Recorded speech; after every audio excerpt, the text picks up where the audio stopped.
Another big name is heading for the Red Bull exit door as Helmut Marko will leave his post as the F1 team's motorsport advisor at the end of 2025. That will conclude a run of more than 20 years in the role, during which Marko, an often divisive character in the F1 paddock, has steered major decisions for Red Bull Racing and its second team, and overseen the junior programme that brought the likes of Sebastian Vettel and Max Verstappen into F1. But his significance is even greater than that. He was key not only to the team's creation in the first place, but also its rise to being one of F1's powerhouses. And even if such a move has been anticipated in recent days, it's still a major development at Red Bull, and one with potentially significant consequences, not least for the future of its star driver. The move has been framed as Marko's decision to step down, but as we understand it, his exit has a more complicated backstory. Despite the success Red Bull enjoyed with Marko working alongside long-time team principal Christian Horner, who was removed from his own role earlier this year, the relationship between Marko and the Red Bull organisation had become strained. It began to change after the death in late 2022 of Red Bull co-founder Dietrich Mateschitz, whom Marko was extremely close to and whom Marko advised as the Red Bull team was being set up. Mateschitz's death prompted a gradual but clear shift in how Red Bull's parent company oversaw its F1 team, which brought a level of accountability Marko was unfamiliar with. And there have been significant clashes since then. This includes Marko making derogatory remarks about then Red Bull driver Sergio Perez being Mexican in late 2023, a fallout over a failed attempt to oust Marko in early 2024 that Verstappen publicly criticised, and lately Marko sparking significant online abuse of Kimi Antonelli for comments made after this year's Qatar Grand Prix. Reports in the Netherlands have also suggested that Marko has made questionable junior driver decisions this year that Red Bull disagreed with and had to intervene to overturn. This is believed to relate to whether ex-McLaren junior Alex Dunn would join the programme or not. Despite this, Red Bull issued a statement in which Marko and Oliver Mintzlaff, the CEO of corporate projects and investments at Red Bull, who he is understood to have clashed with, both insisted this was entirely Marko's desire.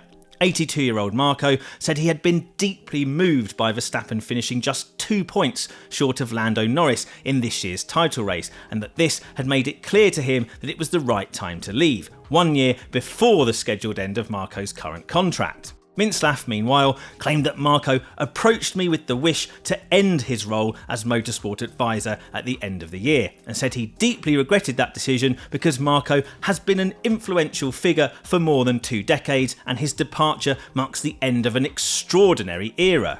That's one version of events, but despite the claims in Red Bull's press release, Marko's exit is no surprise. Relations seem to have cooled significantly of late, and it was understood that both Mintzlaff and Red Bull shareholder Chelem Yavidja were in agreement after the Abu Dhabi finale that Marko should be removed.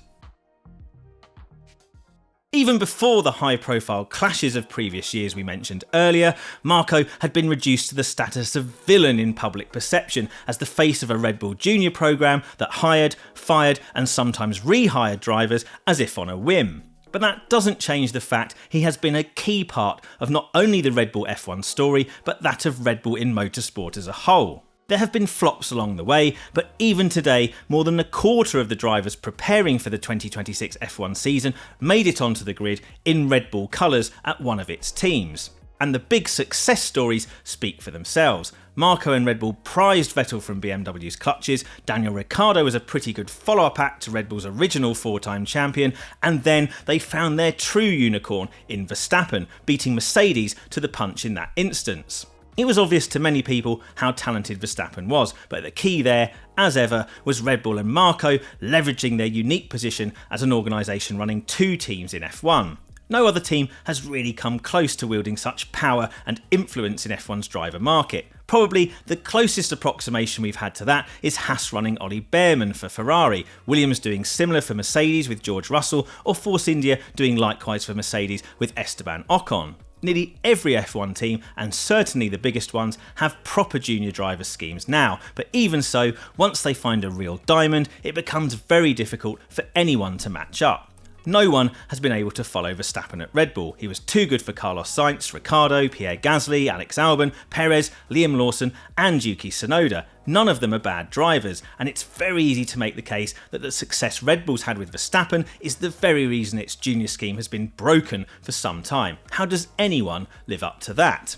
But capturing his signature is still the number one reason that Red Bull's been the benchmark team for much of the 2020s so far. So Marko's legacy here will be largely one of success, certainly for F1 drivers more widely. But that's not to say his role in the young driver programme hasn't also felt outdated for some time, and again the driver merry-go-round is evidence of that. His high-pressure, sink-or-swim approach that values stress testing the mental robustness of drivers to the limit had its time, but the world has moved on. That's still part of the equation, but being too old school with his approach has put Red Bull at a disadvantage in a domain it once dominated.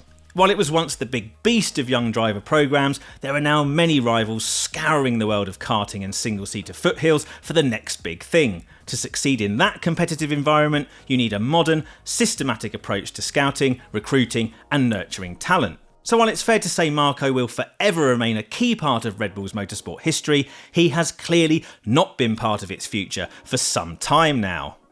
Today's video is brought to you by Rovo, your AI teammate from Atlassian.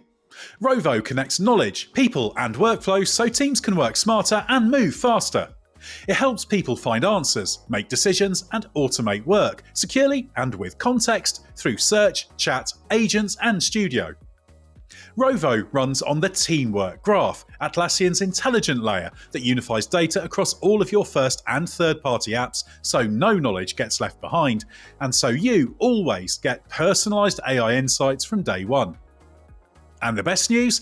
It's already built into Jira, Confluence and Jira Service Management paid subscriptions, so the power of Rovo is already at your fingertips. Know the feeling when AI turns from tool to teammate. If you Rovo, you know. Discover Rovo, AI that knows your business, powered by Atlassian. Get started at ROV, as in victory, o.com today. So where does this leave Red Bull's talisman? That's not so clear, though Verstappen will be driving for a Red Bull team in 2026 that looks very different to the one he won his first title with in 2021, with Horner, Marko, design guru Adrian Newey and sporting director Jonathan Wheatley all leaving in recent years. The four-time champion was a staunch defender of Marko, who gave Verstappen an F1 seat at Toro Rosso straight out of Formula 3 in 2015, which fostered an intense loyalty to each other. Verstappen's very public backing of Marko at the start of 2024 contrasted harshly with him not supporting Horner during the personal controversy that emerged during that pre-season. Verstappen described Marko as one of his pillars in the team and strongly implied he would leave Red Bull if Marko were ousted. This was averted when Marko agreed a new deal to stay at Red Bull until the end of 2026, a deal that of course is now ending 1 year early. It also means Verstappen loses a key supporter and someone he valued highly within the organisation at a time when Red Bull is trying to convince Verstappen, who has a contract until 2028 but could leave sooner, to continue long term. It's unclear whether Verstappen's stance on Marko has changed and he has renewed faith in Red Bull as a whole without him, or if he will see this as further evidence the team's core foundations are being permanently eroded. Because there have been big changes, as well as the four names we've mentioned, Horner, Marko, Newey and Wheatley, who all to varying degrees had public-facing roles. Strategy chief Will Courtney is also leaving. He's understood to have been placed on gardening leave, having been originally set to work his full contract before joining McLaren next year. And that's not all. Within the team, on Verstappen's side of the garage, there is an exodus of senior talent, including his number one mechanic, performance engineer and at least two other lead trackside engineers. And it's not clear whether his long-time race engineer, Gianpiero Lambiase, will continue in the role in 2026 either, with suggestions being made that he will move into a more senior position that doesn't involve going to as many races. Red Bull has appeared a more united team since new team principal Laurent Mekies took over in July, perhaps aided by its late 2025 title push. What Red Bull, Mintzlaff and Mekies will be hoping for is that the removal of this former pillar of the team won't destabilise its most prized asset.